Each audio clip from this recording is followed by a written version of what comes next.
process is not prescriptive, and it's just about finding what works for you and practicing flexibility and some fluidity, because what works for one book may not necessarily work for another book. But understanding the principles of story and storytelling and allowing a reader to experience that is very helpful to understand at the outset. Welcome to the Write It Scared podcast. I'm your host, Stacey Fraser, a formerly repressed creative soul turned fiction writer, story editor, and author accelerator certified fiction book coach. At Write It Scared, we tell the truth about why writing a novel is so hard by acknowledging that most writers grapple with two stories: the one they want to put on the page to the best of their ability, and the often subconscious internal story that prevents them from doing it. This show is designed to help you identify and rewrite the internal narrative holding you back while you discover and write the story you want to tell and learn all the tools to help you do that successfully.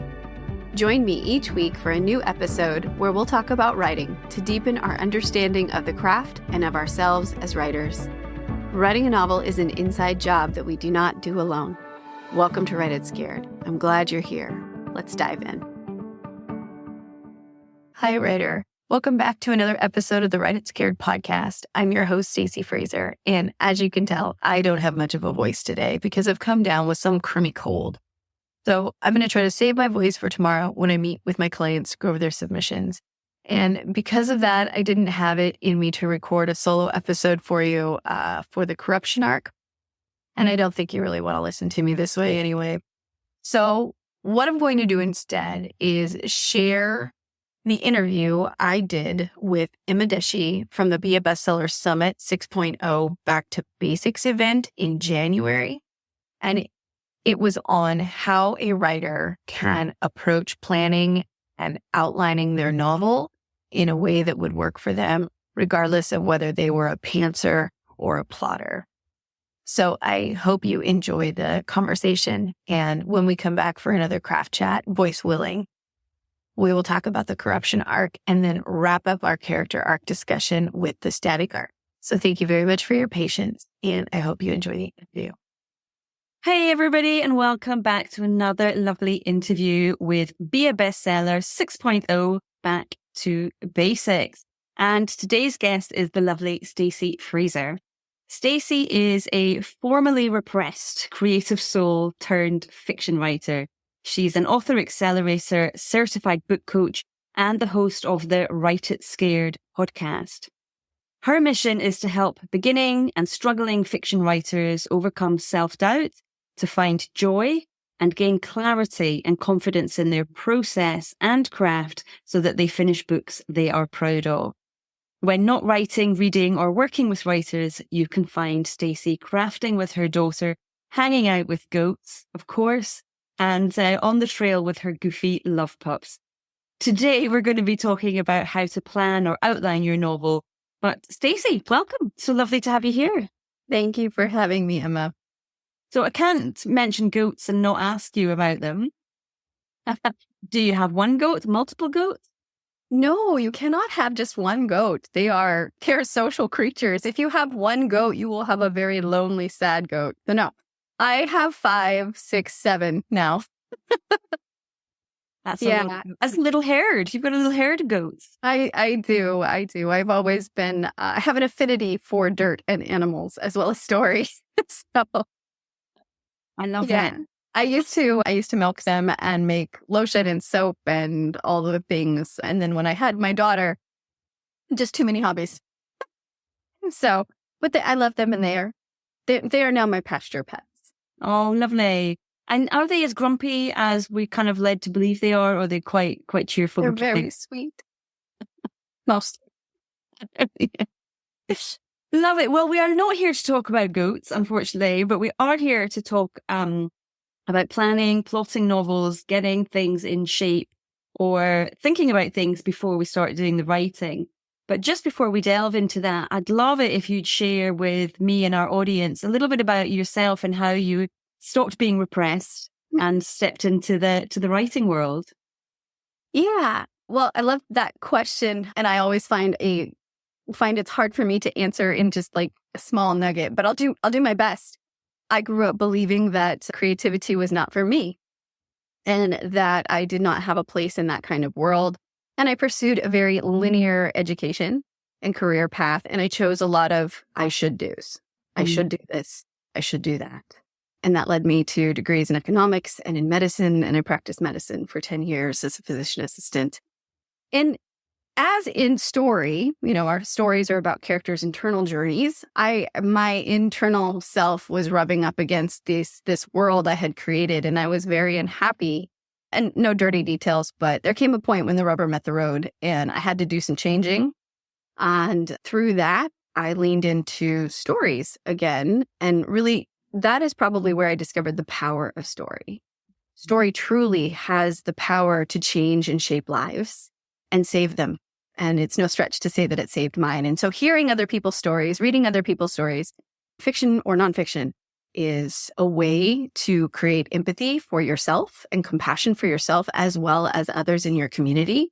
So that is, I started writing, did not know a thing, and, expected it to be good. It was not good at all.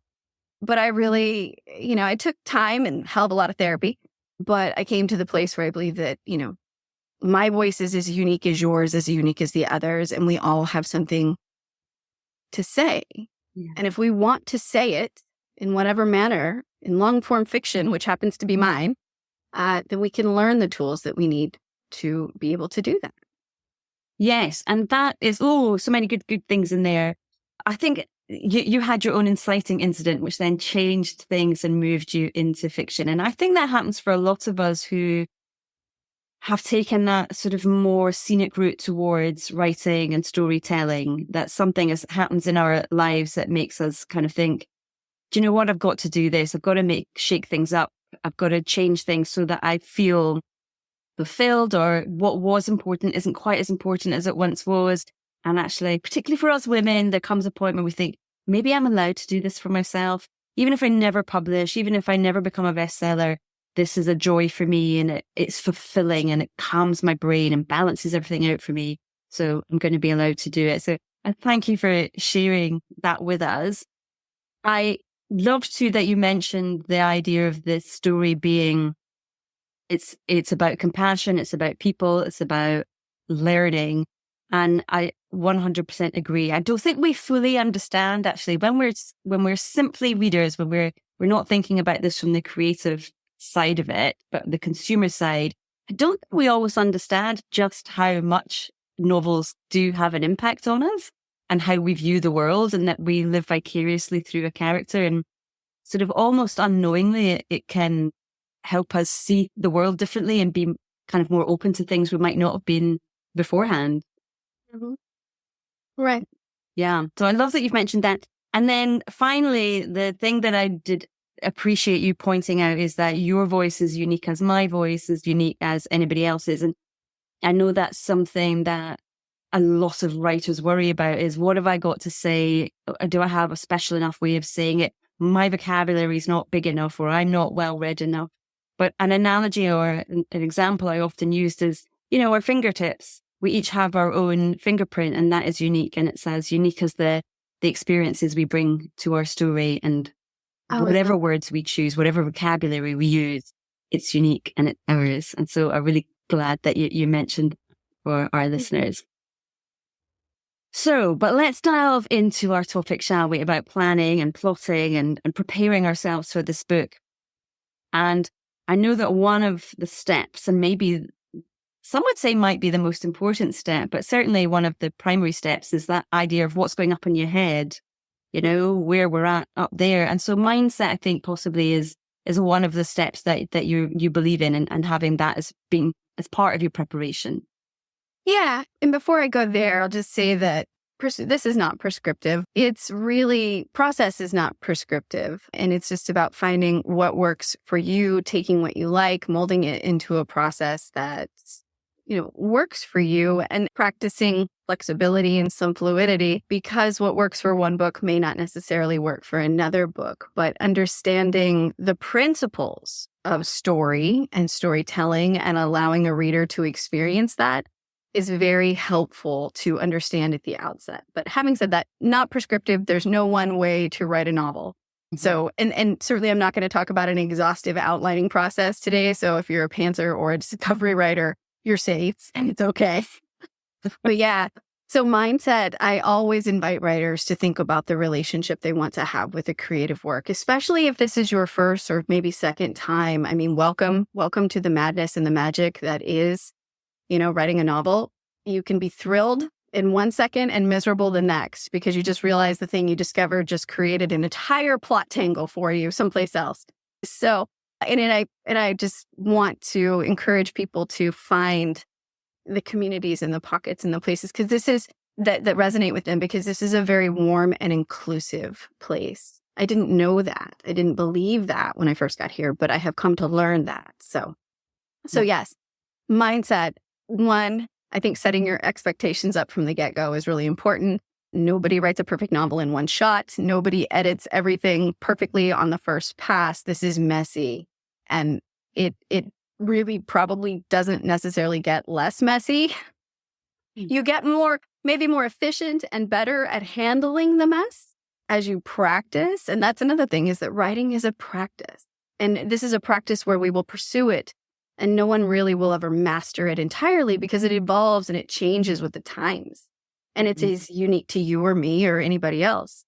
So yeah, just grounding yourself in your expectations, thinking about it as a learning experience. You don't have to do it perfectly in one shot. Thinking that you will or that you will be the exception will create pain.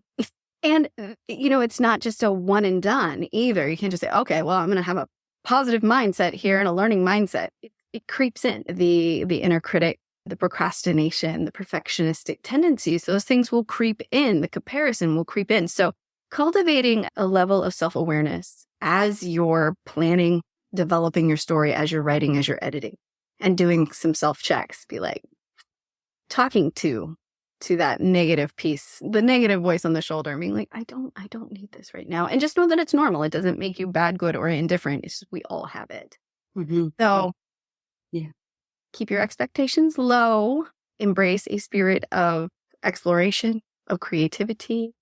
And when you find that you're frustrated, it's a good time to pause.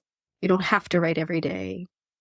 You don't have to. Yeah. So that's an interesting thing to bring up. So many good things in there. I think the cultivating the curiosity that it's a practice, that we are never going to know all of this. It's the same with any art form. You never entirely master it. There's always an evolution for every writer.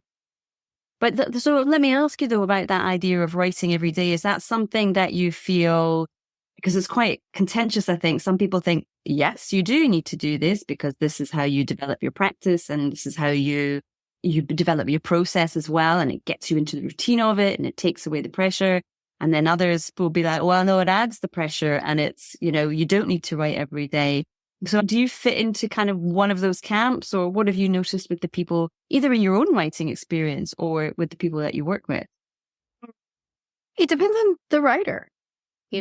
Discipline is discipline, but it can be facilitated in different ways. So I encourage writers to show up for their story.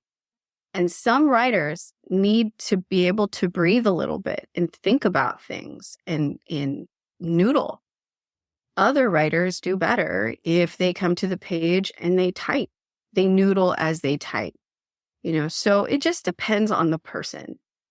At the end of the day, if we're talking about goals here and we're trying to align our intentions and our actions with our goals, and we're not meeting those, then we need to look at the process that's shaping them and make adjustments.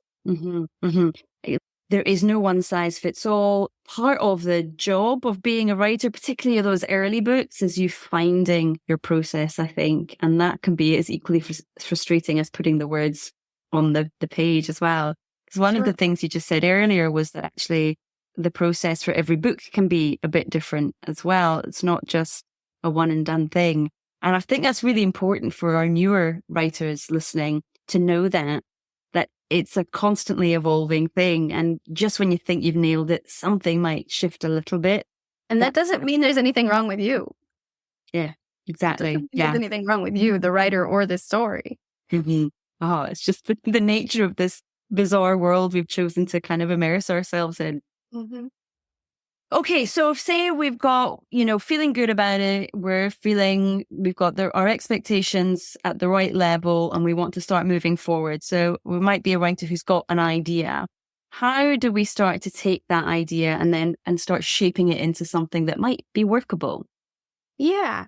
So, in the beginning, I said, there's no prescriptive advice here. You can start any way you want, and ideas come from all kinds of an amalgam of different places. Having said that, I think it's really good to understand some basic fundamentals about story. Most of us assume we know what a story is because we've been steeped in it our whole lives. But when we sit down to write one, it's a little different. So, understanding what a story is, it's not just a sequence of events. It's not just something that happens to someone. It's not, it doesn't have to be big or dramatic. What it needs to accomplish is delivering an emotional experience to the reader. Mhm. That's truly what a story is. And the way that it does that, the mechanism that it does that through, is by anchoring into a character and demonstrating change, either change within the character or because of the character, there is change experienced in the world and the society of the story. So Mhm. that's really what we have to remember, is that we are shaping a collection of events to create change that resonates emotionally with the reader. So I think what I'm hearing you say then is that a plot line, what actually happens in the story, that is not separate from the change that a character goes through but actually they're interconnected. And so one impacts the other. Absolutely. If you just take it up super high level, what is a story? Story is something that once it occurs, the change is permanent, right? It can never, the life as we know it can never go back to the way it was. Why?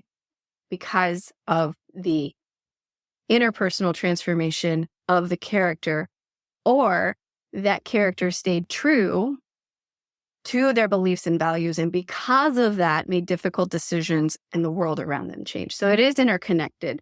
The character and the plot are intimately interconnected. You cannot have one without the other. They truly drive each other. So then the other piece, once you kind of have that idea, is like, I'm creating a change that is linked to a character or cast of characters in this world. The next thing you want to think about is, okay, how do I deliver this emotional experience? And that is where structure comes in.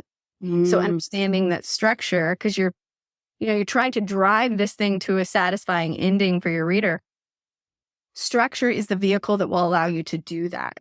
And I like to think of it as the scaffolding that supports the roller coaster ride, the journey that the character and thereby the reader is going to take.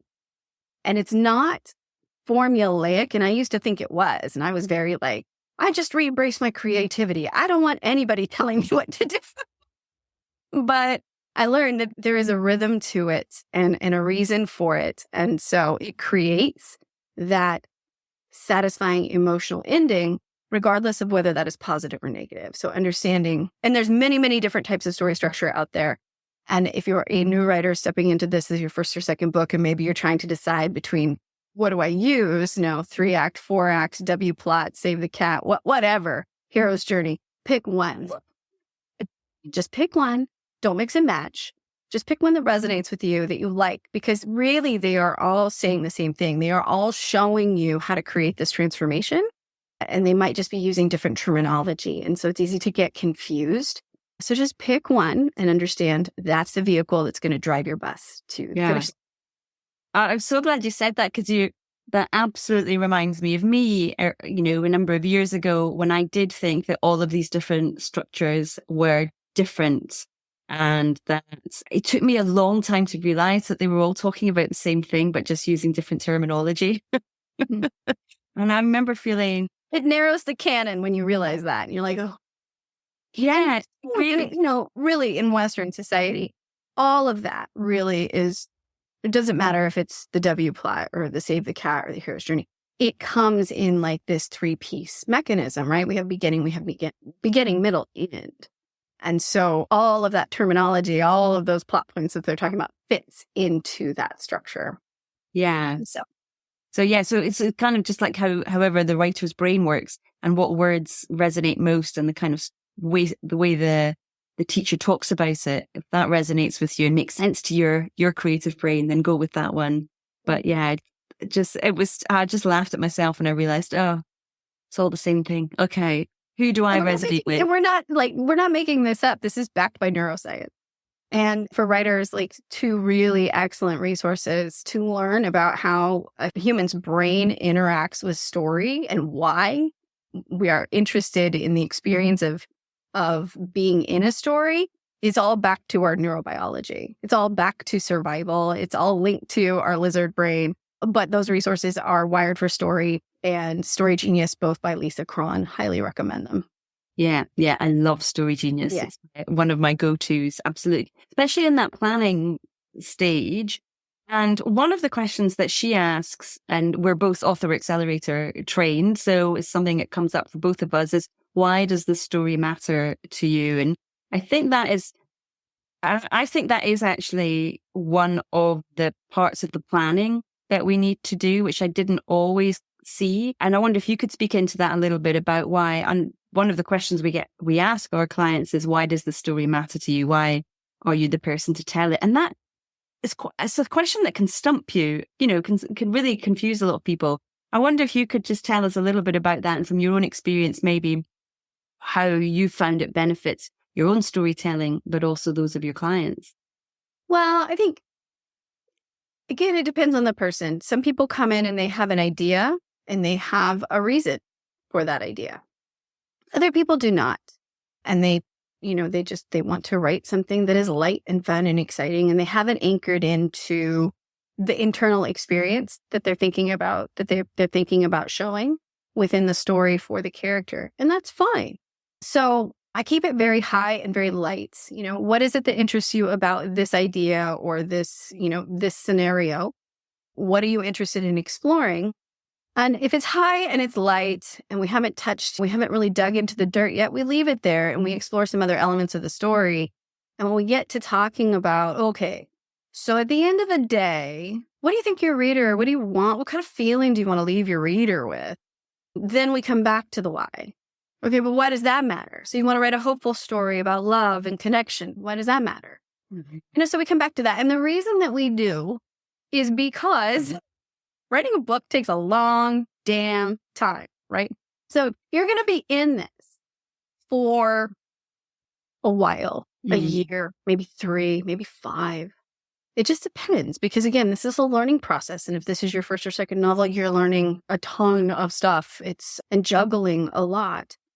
So if you are intimately connected to the reason behind that story, when it gets discouraging and when it gets hard, because it will, going back into that piece of why it matters to you can be really helpful. And remembering that you don't have to do it right. You don't have to get it all done all perfectly in one shot. Stories are made in layers, lots of layers. The first layers we put down, they're not pretty. They're not supposed to be. It's like painting a fence, right? Like the first coat, there's tons of holes. You can still see the wood. But over time, it gets better and better and better until we have something that we're like, whoa, that's a really nice fence. Yeah. So it just depends. And then the other question of like, why are you the person to tell this story? That is a heavy way to frame, I think, what that question is trying to get at. And what I like to ask instead is, how are you connected? Ooh, I like that. How are you connected to this? Personal. Mm-hmm. And usually people are. We're not writing about stuff we don't care about. Yeah, it's so true, isn't it? Because when we think about it as writers, we get 1,000 ideas a day about what could be a story. But out of those hundreds of thousands of ideas that we get, there's only a very few that really stick with us, that we think, yeah, this might have legs. This might be something I could really do something with. And it's the idea that won't let us go and keeps coming back and keeps coming back. And I think that question, those sort of 2 questions that we've been discussing, are getting to the root of, well, why is it this story idea that won't let you go and keeps niggling away at you? until you write it. So often, yeah, there is that connection. That's a great way of saying it. There is that connection, but we're not always conscious of it or find a way of articulating it when we start. Yeah. Yeah. Lovely. Okay, so this is great. So we're kind of doing this sort of pre-thinking, if you like, about why the story matters, why we want to write it.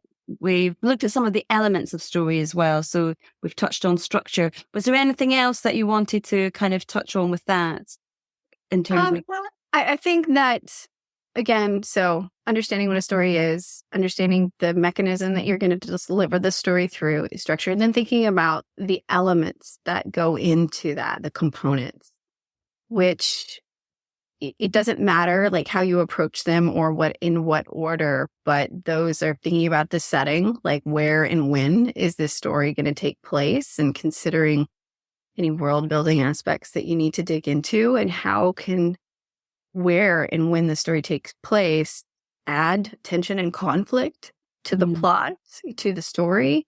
Characters clearly thinking about who the story will be driven by, and what do they want, what do they value, what do they believe, and most importantly, how will they change through the experience of the story. And you may not know that. You may not know. I mean, it's hard to bring people out of the ether.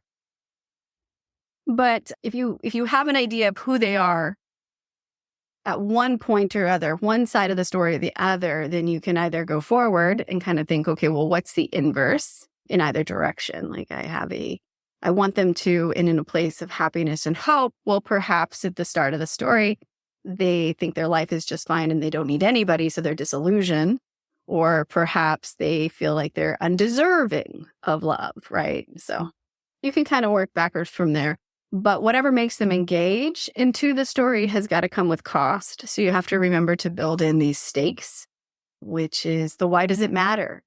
And it always has to matter. If your character could say no and nothing happens, it's not a story. Say that again for us. If your character could say no and nothing happens to them because they say, no, thank you, I don't want to engage, then it's not a story. There has to be something hanging in the balance for them. Yeah. And that has to increase as the story goes forward. So now we're talking about conflict, right? So that brings in conflict. And conflict is your antagonistic force, right? Whatever is opposing your character needs to want something. They need to want it badly at some point. They may not be aware of it at the very beginning of the story. They need to see that they want it badly. And then there's got to be something in their way. And so them crashing up against that antagonistic force in the context of the world that you created will create your plot. And a plot is just a sequence of events that create change, micro changes throughout the story. The antagonism that you mentioned there, the antagonistic force, is that always a person? Is that our antagonist? Not necessarily. No, an antagonistic force, it can be external. It can be another character. It can be something in the world. It can be society. It can be a host of things. But it is a form of oppression against the protagonist's desires. And it can also be the protagonist themselves. The character themselves can get in their own way. And oftentimes, really good story is made out of both, right? There's external opposing forces. And then the character has an internal struggle that is keeping them from developing as a human, as a person. And whether or not, I kind of like to think of it as like there's a lesson in the story and the character either learns it and becomes better because of it, or they don't and they're worse off. Also, you could have what we call a steadfast or a flat character where that person doesn't change, but their value systems are challenged throughout the story because of the conflict in the world that you've created. And their job is usually to stay true to those values and make difficult decisions and not take the easy path. Right. And then because of their actions, they wind up changing the world around them. They either save the world or they shift societal views or something like that. Yeah. So is that kind of flat arc then, would that be something, like Jason Bourne or like probably James Bond is a better example where. Yeah. So I think a really good example is like Katniss Everdeen. Katniss Everdeen is from the Hunger Games. She has a pretty steadfast arc. Internally, she does not change a whole lot. She does change a little, but not a whole lot. But she is challenged she has the opportunity to do the wrong thing or the right thing multiple times throughout the story. And it is her character and value system that keeps her making difficult decisions, not just to save her life, but to attempt to save other people's lives and work together. And yeah, so. Yeah. And because she's willing to make those sacrifices, then she shows, that a villain can be defeated or at least outsmarted temporarily. And also that sacrifice. There are more important things than just surviving. Yes. Yeah. Yeah, she does make a lot of tough decisions. She's definitely a tougher cookie than I am. I think I would have taken the easier route out than her. My story would not have been as compelling if I did that. But that actually brings you to the theme of the story. And that's the last element that you want to really think about in this melting pot, right? So, I mean, you've got your setting, you've got your character, you've got your conflict and your plot, and then your theme, which is kind of the general message that the story is speaking to. It's messy. It's interconnected to all of these other things, and some writers really need to anchor into that to be able to create this story. I am one of those writers, and it usually starts out as a question of what does it cost to live a lie, and then it becomes a concrete statement. It costs your dignity. It costs everything, right? And so that's the thing that I'm proving in the story. But it's very high level, and it usually speaks to the character's journey, like whatever the change was that they experienced or the lesson of the story. It's not something we hit our readers over the head with, but it's an essence that can be extrapolated. Once you put the book down, you're like, what did that say? So I don't put a whole ton of weight on it in the beginning when we're planning a book. But if you dig into your characters and you trust your conflict, I think it emerges. Yes, yeah. Theme is a nuanced one, I always think. So sorry, just outline those elements for us again. We had setting, character, and character arc, right? How they change. Conflict, plot, theme. Pain. Theme. Pain. Yes, that will work also. So for just thinking about our listeners here who might be writing their first book, and this might feel like a lot of things to kind of think about up front, and they may be saying, but I'm not a plotter, I'm a pantser. Do you feel that these are things we can come to over time? You mentioned the word layering earlier. Is that kind of things that we can layer in? Or do you feel actually it serves the writer to really think about these things up front, even if they don't have a concrete answer to everything? I think, again, it depends on the writer. But what I do think you have to appreciate and accept is I believe that a book takes a certain amount of energy, and how that energy is distributed depends on the writer. People who enjoy spending time up front thinking about these elements, right, and noodling around these things, they're going to spend a lot of time and energy there, and the drafting will be a little more streamlined for them, as probably will the revision. Now, writers who do not enjoy noodling these things out front, and they like to be in the page and on the line and creating as they go, fine also. But eventually you'll have to pull up and get a high level view and be thinking about these elements because they exist in all story. And so eventually, you're going to have to pull them in, and then you're going to have to make sense of them. And that is all fine. But the heavy lifting and the energy may come later in the story process. The story, it might come in revision. Some people, I have written books where I didn't think about any of this stuff. Not really. I starting out. I think that is something that when we're writing, that excitement that comes, we want to write that first book. We just want to do it and we get on with it. Might do a little bit of pre-thinking, but the excitement takes over.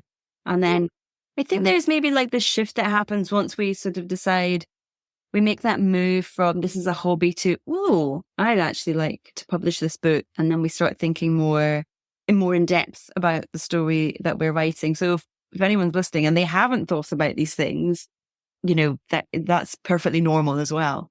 Yes, it is. And my catalyst was pain. Really, it was because I got to the end of a book and went, what did I write? And then I had to go in and learn these elements and then, redraft. And the revision took a long time. So, I thought to myself, man, maybe if I think about these things up front, it'll be easier and more efficient. And today I've developed a system for myself that works where I do some planning, not a ton. And I get myself to a place where I know the conflict. I know what the challenges are going to be. And I know why this is going to challenge my character. And I have an idea of how I want them to change. I cannot see very far into the story. I can only usually see the beginning. And then it's like, pantsing from there. So it's kind of an amalgam, Uh-huh. So do you plan as far ahead as say that you know what the inciting incident is going to be? Or is even that sometimes a surprise? Yeah. And for anybody who doesn't know, an inciting incident is you have a character who is in a their status quo, they're normal. And the inciting incident is the very first disruption to their world. And it can be positive or negative. Yes, I typically know the inciting incident. And I also know what I like to call like the choice and the jump into the second act of the story, where they make that decision to step into a whole new world. For example, this is where just real super simple, like your character stumbles across a body. That's whoa, this person was murdered. And then, a little more information is revealed to them and they're like, oh, I think I'm the only person that can solve this. But to do it, I'm going to have to step into this whole world that I don't know. That would be an example of now I am in the story, which we also call the promise of the premise, right? The reason that we're reading, the experience that we're coming to the table for of this amateur sleuth, right? Yeah. So that would just be simple example. Yeah. I know that. And then most of the time I know my middle-ish. I try to find that what we call a reversal where something is revealed. The true scope of the conflict is typically revealed to the protagonist. And when you research story structure, you'll find that they call it a false victory or false defeat. It can be those. It doesn't have to be. But something, and it doesn't have to be big or dynamic, but it has to be eye-opening to the protagonist. Mm-hmm, mm-hmm. Sometimes I know that, sometimes I don't. And I never look for my end. Which is maddening when you write suspense. Yeah. Well, do you know, I'm amazed the amount of writers I've listened to and like big names who write thriller, suspense, crime. They don't know who did it either. And so that always gives me hope. And I think, okay, this is a sort of intuitive thing as we go along. Yes, I anchor into that with all my heart. But in each of those, you're talking about the inciting incident and then that's, you had a phrase for it but that kind of moment where something is revealed, it's maybe the second plot point where something is revealed. Those are moments where they have to be, am I right in thinking they've got to be sufficiently important that the character can't say no. They've got to make a choice. They can't say no and their life carry on as normal. This is going to change the story in some way, shape, or form. Yeah. I think if you lean on a couple of things, whether you're planning or you're noodling and planning or you're actually drafting, if you lean on always making your character make a tough decision and that there is follow through and sometimes fallout because of that decision, you will naturally give yourself forward momentum in your plots. Even if you don't know these terms, inciting incident, first turning point, all the things, right? If you lean on make them make decisions in service to their goals, or at least desire to make decisions in service to their goals, even if they're strapped down and they can't do anything, right?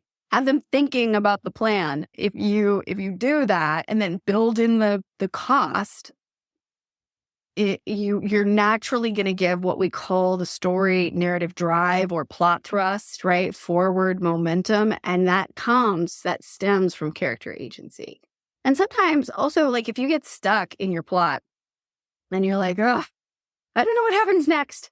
If you think outside your character and into the scope of your ancillary characters, and you start thinking about your side characters or what the antagonistic force is doing, if it's a character or a sentient being, then that can help you put more pressure on the protagonist and force them into an uncomfortable choice again, right? So, but in general, thinking about stories, like, we've got a beginning, we have somebody who's maybe not comfortable, but they are in a known situation and known world, and they may want something or they may want nothing to change. And then we disrupt them. And from that disruption, it triggers them to have a desire, a new want. They will either want to put things back in order, or they're going to want more of the good thing that just came to them, right? Mm-hmm. So they will take action in service to the goals, but it won't be easy. And that's the job of the writer, is like, don't make it easy, always make it harder. And so it's one of the ways that we can then build that plot, and then so that we can pull it all together at the end, hopefully. And right. And so, naturally things will come to you. If you're writing a story, and that's where you use your world and your setting in the situation. If you have somebody who wants to play in the NBA, well, there's going to be a tryout, right? There's going to be, there's going to be other players to contend with. There's going to be competition. So you're building that. It kind of comes organically. It's quite messy, but it does come. Just keep your character making decisions and remember that because they made that decision, this is the next thing that happens. Anytime something that happens in the story, use that because of that, my character realizes desires, wants, takes action. Yeah. That will help you a lot. I think that when you hear writers say the story kind of wrote itself, I think that's the sort of thing they're referring to. It's not that there's some magical voice came down and told them what to write, but understanding how to put that plot line together and how the conflict forces the characters to make a decision, that whatever the decision is, that then drives the plot forward. And then, as you say, organic, messy, but it can organically come together. So I don't really always make good decisions, and that is okay. Yeah. Wow, Stacey, we have covered an awful lot in our conversation today, but I think it really is going to give people a really solid start to how they might want to think about planning or plotting a novel, no matter how their process is, whether they consider themselves pantsers or plotters. But I'd like for you just to share a little bit about how you work with writers. How do you help writers write their first or second or third book?